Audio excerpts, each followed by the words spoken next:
O início do preconceito vem na transmissão oral em casa. Naquela brincadeirinha que ela ouve o pai fazer, naquela hora que o menino vai escolher uma boneca para brincar e já ouve 855 coisas do pai. Não pode ser brinquedo de menina, não toca nisso, onde é que já se viu, olha como é que ficou fulano. Aquilo vai sendo introjetado pela criança. Então, tem que se ter uma educação que leve em conta o construir dessas crianças, que leve em conta que as crianças são diferentes, que há diferenças entre todos nós. E a partir dali, ouvindo o que é eu, vítima de discriminação, quero. Onde é que eu estou achando que tem o problema? Porque não adianta também eu estar num gabinete e dizendo, se eu fizer tal lei, eu vou resolver o problema dessas pessoas. Não é isso. Como o Guilherme falou, como o Alexandre falou também, nós precisamos que essa política pública parta do entendimento da necessidade real dessas pessoas, da situação das pessoas que são alvo de discriminação, que são vítimas de discriminação, para só a partir daí efetivamente se respeitar essas diferenças e se construir uma legislação ou uma sociedade, uma situação a partir dessas diferenças. Guilherme, o Alexandre. Então é comum, por exemplo, a gente escutar, não, mas no meu trabalho a gente tolera, né? Tolerância é uma coisa que tem a ver com poder também, ou seja, eu estou delegando a ela, não, ela pode até ir porque ela não me incomoda, mas quem detém o saber ou quem detém a questão sou eu, né? Então a tolerância é uma forma da gente discriminar, achando que não está discriminando. Sendo bonzinho. E não se trata de tolerar, o Alexandre está muito certo, ninguém quer tolerância, você quer respeito, e não se quer um respeito por ser homossexual, você quer um respeito por ser uma pessoa, por ser um ser humano que tem os mesmos direitos, independente de orientação sexual. E tolerância estabelece um estado de espírito eventual, né? Eu estou tolerante enquanto tolero. Exato. Enquanto eu quero, eu te tolero. Na verdade, exatamente, eu não tenho que tolerar ninguém. Eu tenho que respeitar porque aquela pessoa tem exatamente os mesmos direitos do que eu. E é preciso trabalhar isso na sociedade. Por exemplo, na educação, a gente vê isso constantemente, né? Uma professora, um professor, ele precisa intervir naquele momento na sala de aula, por exemplo, quando tem uma situação de discriminação. Quando um coleguinha, né, é chamado de bichinha, por exemplo, por um outro colega, ou quando tem alguma brincadeira desse tipo. E muitas vezes o que acontece? As pessoas não estão aptas naquele momento para lidar com essa diversidade e é melhor fazer de conta que eu não escutei. Né, que não aconteceu nada. Então, se deixa eles se resolverem, eles são crianças, eles vão se ajeitar nesse sentido. Então, é preciso que por isso que as políticas públicas, de novo, afirmativas, elas são importantes e é preciso que a gente capacite, né, os formadores de opinião, os educadores, as pessoas que estão, né, nos espaços de trabalho, de chefia, para que entenda a compreensão dessa diversidade, do respeito à diferença, né? E aceitar o outro do jeito que ele é, não importa se está com cabelo verde, amarelo, ou se está vestido desse ou daquele jeito, né? Até porque... essa é uma dificuldade que se tem nos espaços de trabalho, né? Aceitar o outro do jeito que ele é. Até porque se nós pensarmos para o outro diferente, somos nós. As diferenças estão em que todos são diferentes uns dos outros. Nós não podemos erigir um patamar e pegar a pessoa e levar até esse patamar. Por exemplo, é homem? Se não é? Não existe um patamar, uma regra, a partir da qual eu tenho que comparar as pessoas e verificar se as pessoas estão adequadas ou não. Na verdade, as pessoas têm que saber que eu tenho tanto direito quanto qualquer um. Eu tenho que ser respeitada na essência do meu direito de me expressar, de ser o que eu e ser reconhecida a partir daí.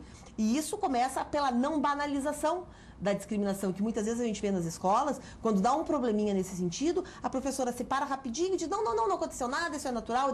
É desnaturalizar o preconceito. O preconceito não é natural, o preconceito é aprendido, a discriminação é aprendida, e se é aprendido, tem que ser reaprender a conviver com diferenças. Tem que se entender, tem que se colocar no lugar desse preconceito uma educação que seja inclusiva, que respeite e não tolere, mas que respeite as diferenças. Acho que nesse sentido também vem ao encontro a necessidade de efetivação dessas políticas públicas de novo, né? Por exemplo, na área da educação, ontem eu participei de uma devolutiva de um projeto da Escola Sem Homofobia, financiado pelo Programa Brasil Sem Homofobia, que não é conhecido por praticamente ninguém. E daí os professores, os docentes também não têm conhecimento de como lidar com situações de homofobia nessas escolas, de bullying, porque não encontram tempo para se capacitarem. E daí não encontram, não sabem nem onde procurar, nem onde buscar o serviço. O Somos tem um projeto agora que a gente vai trabalhar nesse segundo semestre de fazer cursos, oficinas nessas escolas públicas, interessadas nesse projeto de discutir sexualidade, discutir prevenção de DST, discutir homofobia nas escolas, mas é muito complicado ainda que as escolas recebam esse tipo de projeto, e deem conta de efetivar... Eu ia perguntar exatamente sobre isso. E qual é a receptividade até agora nessas escolas? Não existe porque eles não encontram tempo, os professores não têm mais tempo, eles não têm tempo para mais um projeto, para mais uma pesquisa, e quando são perguntados se sabem como lidar, também não sabem porque não sabem onde buscar o serviço. É a falta da especialização, então, e muitas vezes o SOMOS era chamado para intervir num problema, né? Ou seja, tem uma menina na escola que está jogando futebol, que se veste diferente, com roupa larga, não sei o quê, não sabemos o que fazer, chama o SOMOS. Daí vai lá o SOMOS e faz uma oficina. Não é possível a gente lidar caso a caso dessa forma. Tem que ter um trabalho, como o Guilherme falou, mais amplo, né? Ou seja, de trabalhar com os professores, e a gente já está... Já teve 3 projetos nesse sentido, participamos do projeto de saúde e prevenção nas escolas, que o Estado do Rio Grande do Sul participa, então está se formando professores. Né? E ele é de caráter permanente? Ele é de caráter permanente, assim. Então todas as regionais de educação do Estado, né, vários professores estão se capacitando em vários temas, não só na sexualidade, mas questão da prevenção ao uso de drogas, né, como tratar com a violência, às vezes que é por parte, né, do próprio pai, né, padrasto, enfim, as pessoas que estão próximas das crianças, violência sexual. Então é um projeto bem amplo que trabalha com sexualidade nas escolas. Infelizmente, Porto Alegre não participa, por exemplo, desse processo, né? Não está nesse processo. Então é realmente, mas tem isso que o Guilherme falou, uma dificuldade grande de poder o professor sair da escola, né, e poder se capacitar e poder realmente se outra questão de acolhimento, né? O acolhimento da ideia, da proposição, da forma de mudar, né? Porque encontram também um certo receio do que a família, do que a família do estudante vai achar da ONG falando sobre sexualidade, falando sobre homofobia, falando sobre homossexuais. A diversidade sexual ainda tem junto a questão que se está falando de sexualidade. Não só, a questão não é só a diversidade, mas é a diversidade e a sexualidade. Né? Exato. Então já é mais um problema a ser enfrentado. E aí vem novamente... uma junção de tabus. Uma junção de tabus, exatamente, e com muita pressão religiosa. A questão religiosa influi de uma forma muito negativa no sentido de fazer com que as pessoas sigam aquilo que eu entendo correto. Não é nada contra o direito de cada um professar a religião que quiser. Isso é um direito que deve ser assegurado a todo mundo. Mas absolutamente tudo contra as pessoas que acham que porque professam determinada religião, têm o direito de me dizer aquilo que eu sou, aquilo que eu posso ser e aquilo que eu posso dizer ou não numa escola, por exemplo.